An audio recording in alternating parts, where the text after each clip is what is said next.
Toño Velasco Rodríguez, bienvenido, gracias por estar con nosotros. Un placer, un placer. En Tú sí que sabes. Un programa vinculado a los centros sociales en los que tú trabajaste. Sí, yo muchos años di talleres en centros sociales, cierto. De pintura. De pintura y dibujo, sí. Tenía grupos grandes, además de 20 y pico personas cada uno, y funcionaron muy bien en su día, sí. ¿Tienes Sí. paciencia para eso? Sí, me divierte mucho, aprendo mucho dando clase. El que más aprende dando clase, sobre todo de pintura y dibujo, es el profe.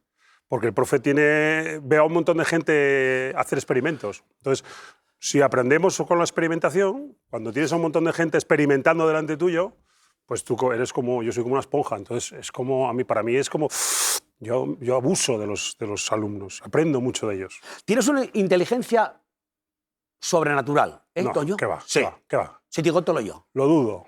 No lo dudes. Es mejor dudar siempre.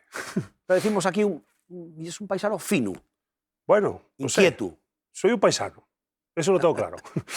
Oye, asturiano y betense y... Bueno, soy vallisoletano. Ya, pero bueno, por accidente. Pero por accidente, sí. Porque tu sí. padre se desplazó allí. Sí, mi padre fue uno de los muchos que se marcharon de la fábrica de armas para trabajar por la península, claro. Sí, Pintor artista. Sí, de toda la vida. ¿Qué recuerdas de aquellos días en Valladolid, aquellos años? Pues tengo buenos recuerdos, porque son recuerdos de infancia. Yo vine a los 14 años. Aunque mis mejores recuerdos de infancia son aquí, en el Naranco con mis abuelos y demás. Quiero decir que era el verano. Yo en verano venía para acá y el cuéntame mío era en verano.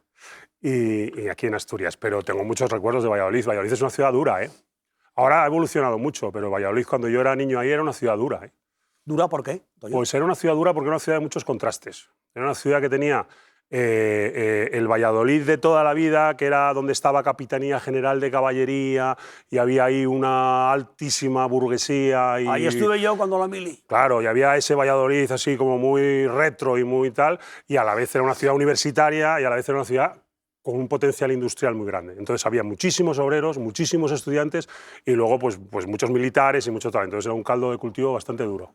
Sí. ¿De qué altura fue el salto cuando dijeron en Valladolid, vamos para Oviedo? Pues el mío gordo, el mío gordo. Luego mi hermano, por ejemplo, mayor, dijo que no, que él se quedaba en Valladolid, pero sí, el resto gordo. Pero fíjate además que habíamos, claro, en esa época era la época en la que los obreros pues compraban casas, ¿no? Esas casas que compraba, esos pisos que comprabas pintados en tiza. Entonces mis padres habían ahorrado para comprarse un piso en una cosa que se llamaba Parquesol en Valladolid, que era como un cerro que hay ahí, que ahora ya es casi centro de Valladolid, porque Valladolid crece mucho. Pues en ese cerro, me acuerdo que íbamos los domingos a ver un cuadrado en tiza en la pared, en el suelo, que decía mi padre, mira, aquí vais a vivir, esta es la casa que estaban ahorrando los puritinos. Los cimientos. Eso es, una casa con piscina, que eso en Valladolid era la pera. Estas urbanizaciones que hacían con una piscina dentro. Nosotros como críos, pues imagínate, estábamos locos de contentos. Y de repente mi padre se prejubila. Fueron esas prejubilaciones de los 80, de los 80, sí, fueron 84 por ahí. Que llega para casa y dice, bueno, yo me prejubilo y yo quiero irme para Asturias. Entonces, sí, pegamos un salto. Todos para Asturias. Y renunciando a ese piso nuevo que nos iban a dar las llaves ya, ¿eh? Borrar la tiza. Sí, borramos la tiza y para Asturias todos. ¿Y para dónde fuisteis? Para el Naranco. Para el Naranco. Para el Naranco, para casa de mis abuelos. De mi abuela, que ya no quedaba, mi abuelo afilador de Orense ya no estaba. ¿Era la terra da Chispa, tu abuelo? Sí, señor, de Santo Estevo, por ahí cerca. Sí. Y llegar a la ciudad Naranco eso para mí, eso era la vida. Estar Ciudad en Naranco casa- era un pueblo, no es nada, o sea, eso era un pueblo, era rural total, la lechera llegaba en burra. Llegar a casa de tu abuelo y tu abuela No. y estar allí en ese cobijo, ¿eh? En esa además fortaleza que dices, aquí no pasa nada. Teníamos huerto y yo tenía mi perro Sil, y teníamos patos y teníamos conejos y teníamos... Es la primera casa de la pista finlandesa prácticamente. Era la simétrica al Bar Naranco, un bar que había ahí que se llamaba Bar Naranco. Que también ayuda a tener el bar Naranco. O me va, tenerlo al lado también siempre está bien.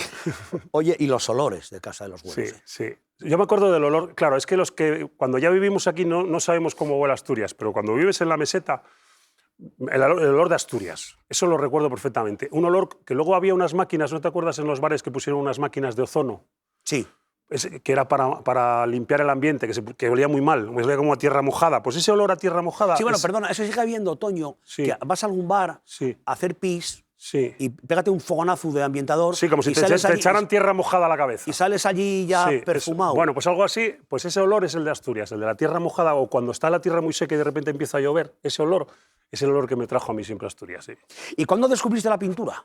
Pues bueno, yo dibujé siempre. Qué envidia. Dibujé siempre. Yo lo que más crío, me gustaría saber hacer, Toño. Yo, mira, gané un concurso el primer y único concurso que gané en mi vida. Bueno, no es verdad, porque luego gané otro de poesía, que fíjate. Fue uno de dibujo para el Centro Asturiano de Valladolid. Y fue muy gracioso porque tenía 4 añinos. Y el rollo es que yo estaba dibujando una granja y me salió mal. Entonces, con un rotulador rojo y amarillo, lo taché. Y mi padre lo cogió y lo entregó al concurso. Y me dieron el premio porque, claro, era absolutamente conceptual, porque lo llamé La Granja Ardiendo. Y claro, para un niño de 4 años, prenderle fuego a una granja, pues hizo mucha gracia y fue el único concurso que gané yo de ese tipo. Oye, igual tendréis algún problema. Pues seguro que más de uno. ¿Dónde te encasilles en la pintura? Pues me encasillo en el lugar en el que no hay que encasillarse, que es decir, ecléctico total. Porque aunque yo creo que mi pintura tiene mi estilo, porque obviamente tienes que desarrollar un estilo a lo largo de los años, para mí lo gracioso, lo divertido de la pintura es estar cambiando constantemente, ¿no? Evolucionar constantemente. Entonces, quedarse en un aspecto de la pintura es un poco ridículo. Sí que soy un pintor figurativo. Es decir, que pinto y utilizo un lenguaje reconocible para todos, que es el lenguaje de la figura. La gente que mire mis cuadros va a saber que un pato es un pato, una casa es una casa y un señor es un señor. Y una granja quemando, una granja quemando. Y una granja quemando, una granja quemando. Es decir, la abstracción no la trabajo. Pero a partir de ahí, lo que me pete. Es que mañana puedo cambiar totalmente de intencionalidad a la hora de pintar. ¿Tienes alguna otra vena artística? Mira, si te confieso, estoy empezando a escribir. Pero porque necesito escribir. Es como que de repente ahora, con medio siglo que tengo, un poco más, algo me pide empezar como que la pintura necesito algo más. Entonces estoy aprendiendo a escribir, porque yo soy disléxico. Yo escribo muy mal. Pues hay que ir a los talleres. Hay que ir a los talleres de los centros sociales de escritura. Pues mira, si tuviera tiempo iría, pero el problema es mi tiempo. Que los talleres de escritura, llámense, no sé si lo viste alguna vez, llámense lettering. Lettering. Bueno, es que eso es de caligrafía, eso es otra cosa. No, yo digo escribir, redactar. Sí. Porque lo de lettering ya lo dejé por imposible. Escribes rápido. Muy mal. Yo siempre dije que yo dibujo porque escribo muy mal. Me da vergüenza escribir en público, por ejemplo, porque tengo muy mala letra. Pues yo que escribo mal y no sé dibujar. Bueno, pues es que cada uno... A mí me hace mucha gracia mucha gente que dice, no, yo no sé dibujar, y luego les preguntas, ¿pero sabes escribir? ¿Tienes buena letra? Y la gente dice sí, y no se da cuenta que cuando escriben bien lo que están haciendo es dibujar una letra. Hay una contradicción ahí.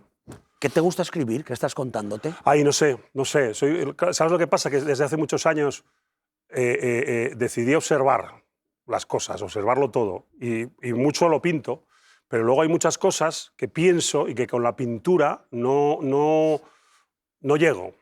Entonces intento cubrir esa parte que no llego escribiendo, pero estoy empezando, ¿eh? O sea, que es una cosa muy reciente, o sea, que es terrible. Vamos, lo que escribo es terrible, seguro. Hay que tener mucha intensidad para escribir. Sí, bueno, yo soy muy trabajador, ¿eh? Quiero decir que yo si me pongo con algo, otra cosa es que lo haga bien o mal, que eso ya será otro tema. Disciplina. Pero yo soy muy disciplinado, sí, en ese tipo de cosas, claro. ¿Estás viendo, como vemos nosotros, que poco a poco estás pasando a ser más reconocido en lo artístico? Es que ¿sabes lo que pasa? Que no te gusta tampoco eso. Es que yo soy un pintor de pueblo, tío. O sea, que a mí que me conozcan en mi pueblo, pues como a todo el mundo. Quiero decir que es claro que me gusta que me conozcan en mi pueblo.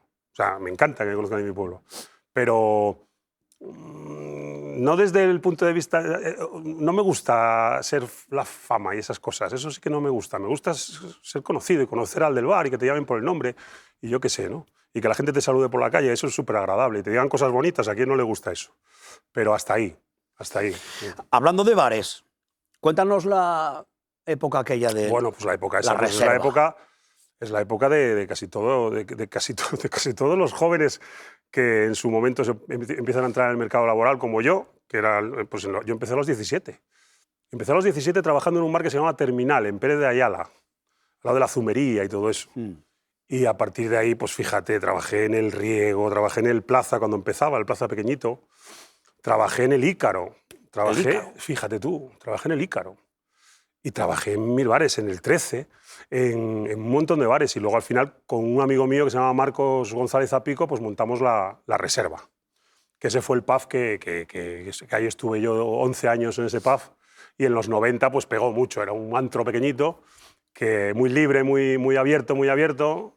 No podría estar abierto hoy en día ese local, seguramente. ¿Por qué? Porque era demasiado liberal para estos momentos que estamos viviendo. Aunque parezca mentira que se diga esta frase hoy por hoy, Vamos para atrás. en cierto modo sí.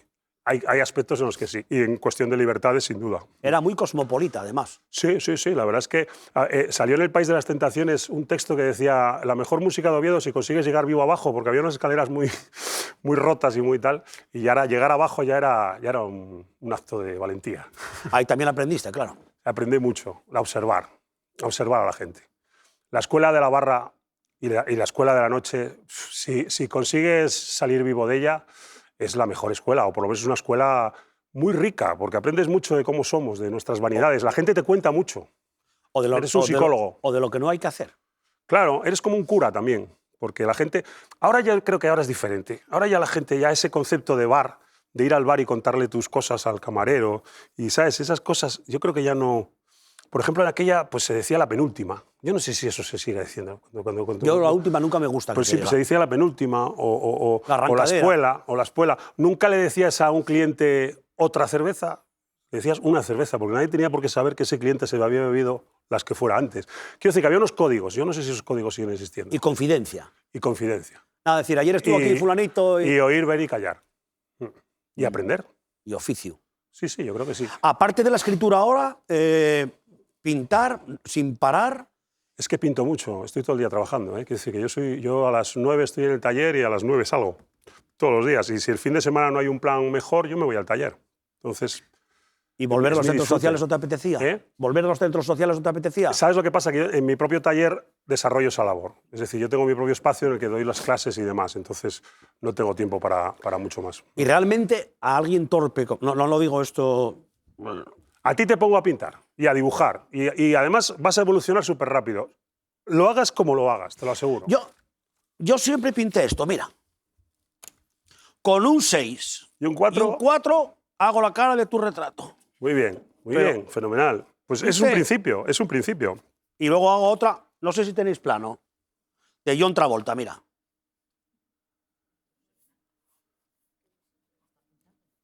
Pero te voy a decir una cosa, solamente por esto que acabas de hacer no dibujas tan mal como piensas y te voy a explicar por qué. Porque lo has hecho todo de un trazo y sin miedo. Y eso es el primer paso para empezar a dibujar. Porque lo peor para aprender a dibujar es cuando empiezas a trazar así, sinuoso, con miedo, porque tienes miedo que tal, y es cuando las líneas no tal. Pero si tú trazas así, aprendes a dibujar, vamos, te lo digo yo. No me psicoanalices, que soy acuario. Te lo digo yo. Oye, ¿y la música que escuches cuando estás dibujando? Pues la música, mira, es que escucho melómano, de todo. a tope. Sí, porque escucho muchísimo, estoy muchas horas y escucho mucha música. Y además también a veces escucho mucho ruido, porque a veces me pongo o la radio o una serie de televisión o una película que no veo. Escucho. La banda sonora allí. Ahora estoy escuchando mucho también audiolibros, porque también es verdad que... Porque yo necesito tener... Yo si estoy pintando necesito tener un ruido de fondo, algo que me distraiga. Porque si estoy en silencio, el silencio a mí no me gusta. Y la música, pues escucho de todo. Siempre con bastante criterio, soy bastante exigente con la música que escucho, de todos los ámbitos. Depende del momento también. Pues fíjate, el otro día le cogí el gusto al tangana y descubrí que hay un musicazo ahí. Porque claro, tenemos que abrirnos un poco a lo que viene, porque hay cosas muy interesantes que se están haciendo ahora, que yo la verdad es que en principio lo despreciaba y me abrí un día, empecé a escucharlo y digo yo, mira, a costa de Jorge Drexler empecé a escuchar a Tangana. Jorge Drexler, que no creo que haya que decir nada, vamos, es un maestro como Jorge Drexler. Sí que has tenido un punto vanguardista, Toño. No te creas, es que sabes lo que pasa, que es que esto de la vanguardia y del arte contemporáneo y de todas estas cosas... Es que yo ya no me las creo, de verdad. O sea, yo soy un pintor de pueblo. Yo pinto porque necesito pintar. E intento pintar lo que me rodea. E intento comunicarme a través de lo que sé hacer, que es pintar. Y si recibo lo que estoy recibiendo, que es mucho cariño y que la gente está comprendiendo lo que hago y eso, pues para mí eso ya es un exitazo. Y vivir con cierta dignidad de esto, ya está. El resto de películas, de provocar, de intentar, de tener que estar al lado de una obra justificándola constantemente porque la gente no la comprende, de transgredir, yo para eso ya me cansé un poco, de verdad, porque es que no me sale a renta, la verdad, para mi cabeza. ¿Gústate cocinar? Mucho. ¿Cuál era tu especialidad? Pues mira, voy a hacer este fin de semana con unos amigos unas carrilleras. Unas buenas carrilleras con un buen fondito un poco tocado de vinito. Y los guisos me salen muy bien. Patata panadera un poco. Patata panadera y tal. Los guisos me salen muy bien. Soy buen guisandero. Sí. ¿Y postres? No.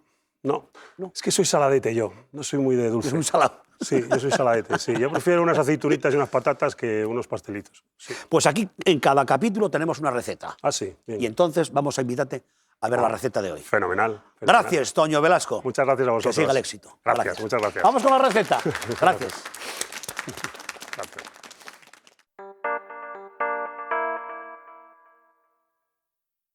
Hola, buenas.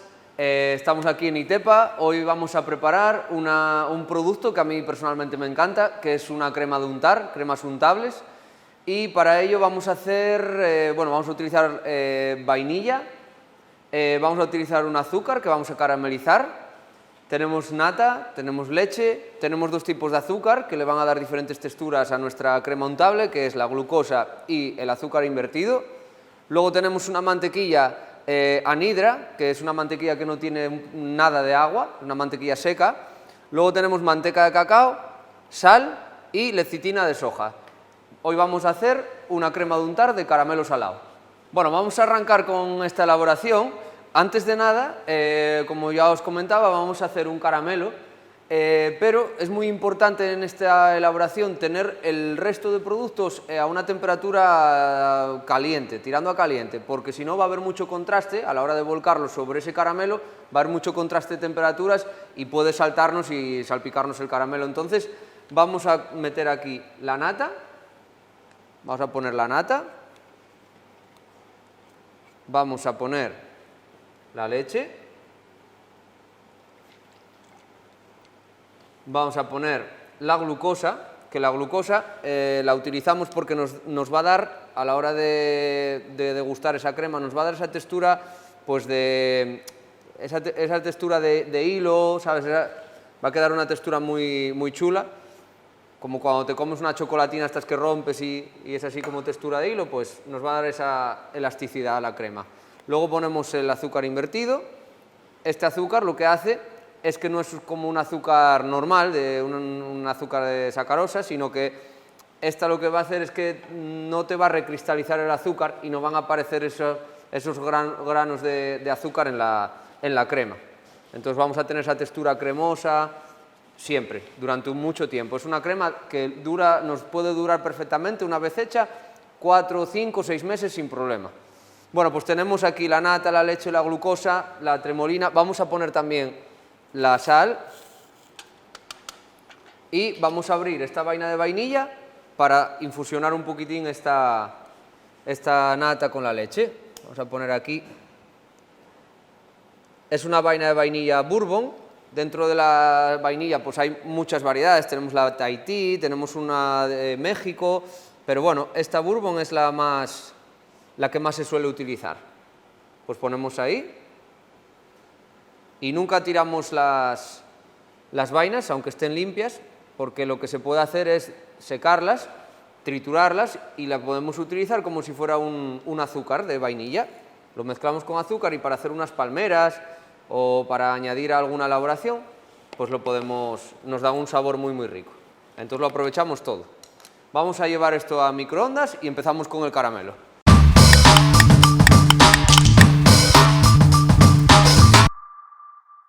Bueno, perfecto, pues ya tenemos aquí los líquidos con esos azúcares, la glucosa y el azúcar invertido ya caliente. Pues ahora es el momento de empezar a hacer nuestro caramelo. Vamos a arrancar. Es un caramelo que se hace en seco, ¿vale? No hace falta añadirle agua ni nada. Tenemos azúcar, sacarosa, ponemos el cazo y vamos añadiendo de poco a poco. Esta es la única manera de poder hacer bien un caramelo. Si añadimos todo esto a la vez, tenemos varios problemas. Primero, cuando empieza a caramelizar, no vamos a tener tiempo, porque luego entre que apartas el cazo y demás, se nos puede quemar el azúcar y hay que tirarlo. Y luego otro motivo importante es que así, haciéndolo de poco a poco, se carameliza completamente todos los granos de azúcar. Y así nos aporta ese sabor que queremos, que es el de caramelo, ¿vale? Esto vamos a esperar a que empiece a caramelizar un poco y lo dejamos bien al límite, hasta donde queramos nosotros. Si os gusta un poquitín más, con un poco más de toque amargo, podéis dejar hacerse un poco más, lo podéis dejar más tirando a tonos rubio, sin problema. Pero cuando empiece a caramelizar, lo que hacemos es añadir un poco más.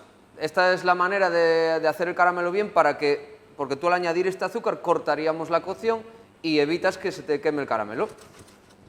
Aquí ya empieza a fundirse los granos de azúcar, podemos remover para que se reparta bien el calor y ahora ya, a gusto de cada uno, pues puedes dejarlo más dorado, menos dorado. A mí me gusta al límite, sin pasarse, ¿eh? ¿Ves? Ahora empieza a dorar, esto va súper rápido, o sea que hay que estar atento. Empieza a dorar, pues cortamos cocción, añadiendo un poquito más. Ahora ya conseguimos bajar esa temperatura y seguimos mezclando. Si llegamos a tener todo el azúcar ahí, pues no podríamos bajar ahora mismo la temperatura, entonces al apartar el cazo, entre echar la nata, se nos quemaría el caramelo. Esta crema de untar, pues es un producto que a mí personalmente, pues como ya dije, me gusta mucho, porque puedes tener en estocaje durante un tiempo, te vale tanto para crema untable de larga conservación como para algún interior de tarta, pues alguna terminación de algún pastel. Entonces, bueno, tiene para usarse en varias cosas. Muy bien, volvemos a dorar y añadimos otro poco más. Bueno, ya lo vamos a añadir todo, no es mucha cantidad. Vale.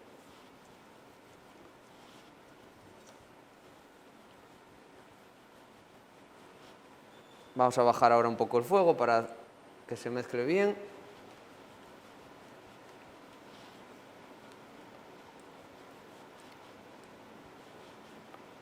Bueno, ya casi lo tenemos, ¿eh?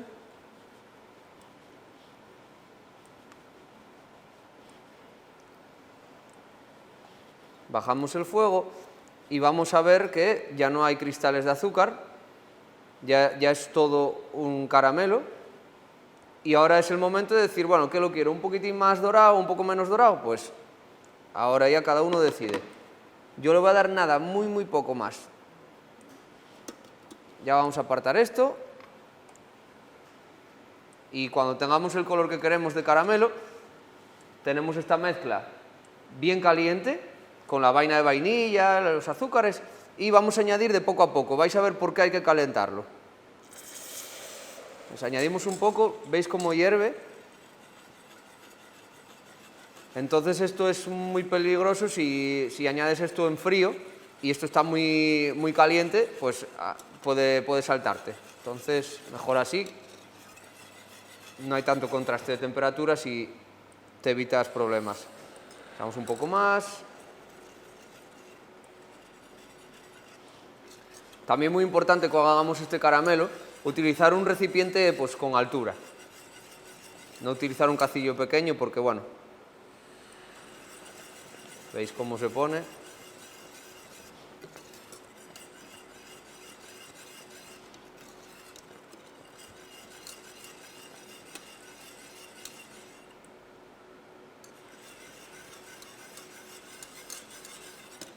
Ahora seguimos removiendo. Ya podemos subir el fuego otra vez.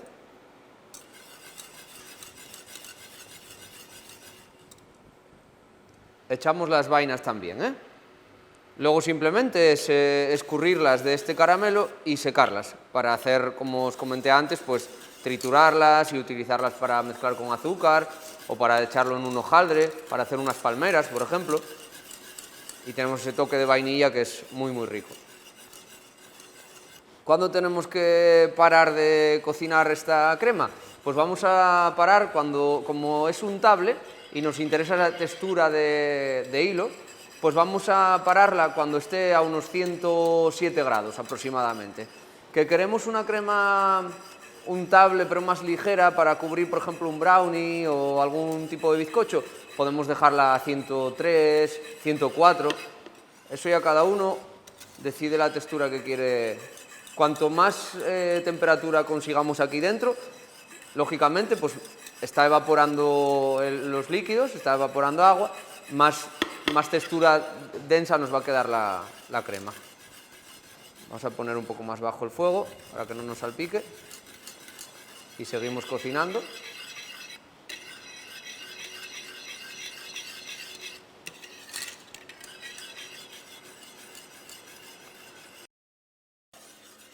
Muy bien, pues tenemos esto ya entre 104 o 105, entonces vamos a pararlo ya.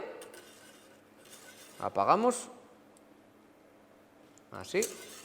Y ahora vamos con el siguiente paso. Vamos a ponerlo aquí, en este recipiente. Tiramos todo el caramelo.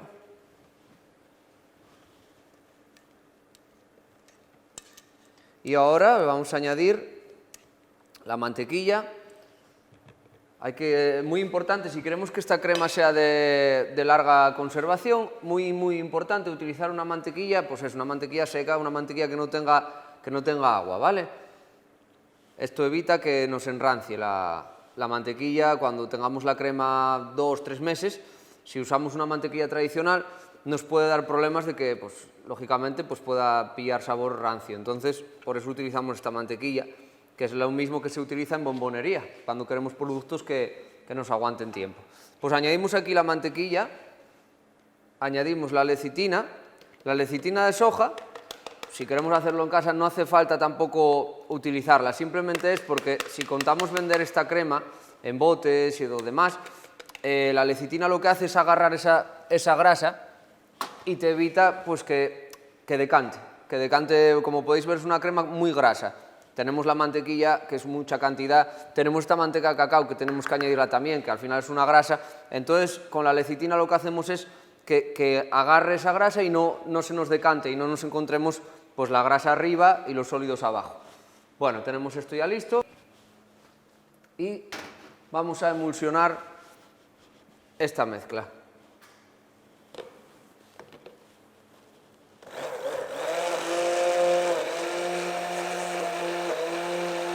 Vamos a emulsionar esa mantequilla.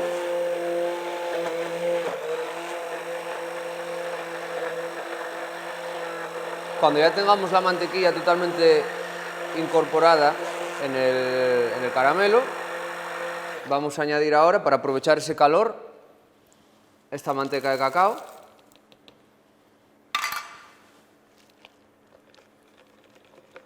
Mezclamos bien.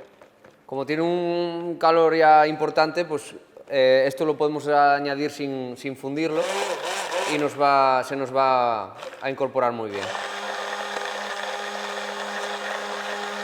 Vale.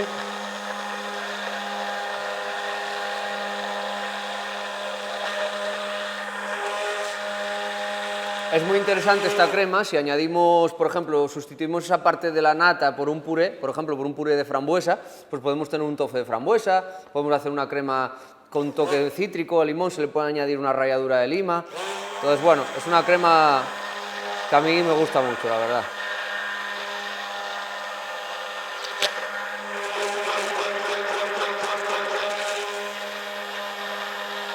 Perfecto, pues ya lo tenemos.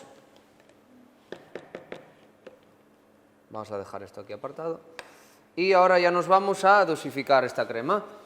Podemos dejarla en una barqueta, si queremos tirarla con manga, sobre lo que os decía antes, un interior de una tarta, o pues eso, pues para poner en una manga pastelera y puntear.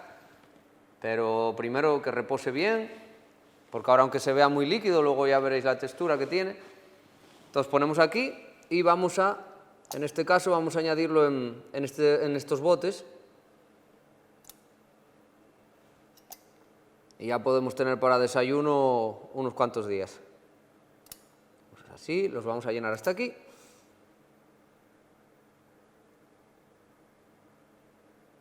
Así. Y ahora esto nos lo vamos a llevar a nevera para que repose un poco, que pierda ese calor, que empiece a hacer su trabajo esa manteca de cacao, que empiece a cristalizar y nos dé esa textura de tofe así untuoso. Pues nada, vamos a llevarlo a la nevera.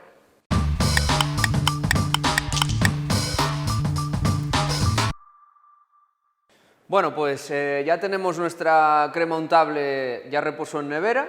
La dejamos de un día para otro, si no tenemos prisa, de un día para otro, para que tranquilamente coja textura. Veis que antes era como una sopa, ahora veis la textura que tiene, que no se cae, ya quedó perfecto.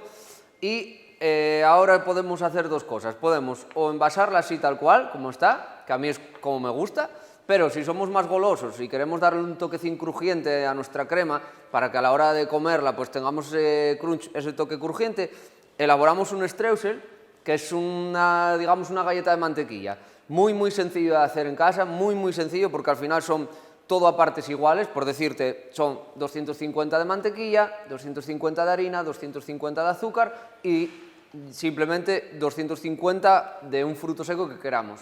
Ya bien sea pues, almendra, como es este caso, pero podemos usar una avellana, podemos sustituir una parte de esa harina por un poco de cacao en polvo y hacer un streusel de chocolate, o sea, pistacho, cacahuete, lo que queramos, la misma receta, muy fácil. Entonces nada, simplemente lo comemos así o podemos coger, el streusel se cocina sobre a 150 grados más o menos, hasta que esté bien crujiente y seco, que es lo que nos interesa, que tenga ese toque crujiente, y podemos añadirlo aquí en esta crema.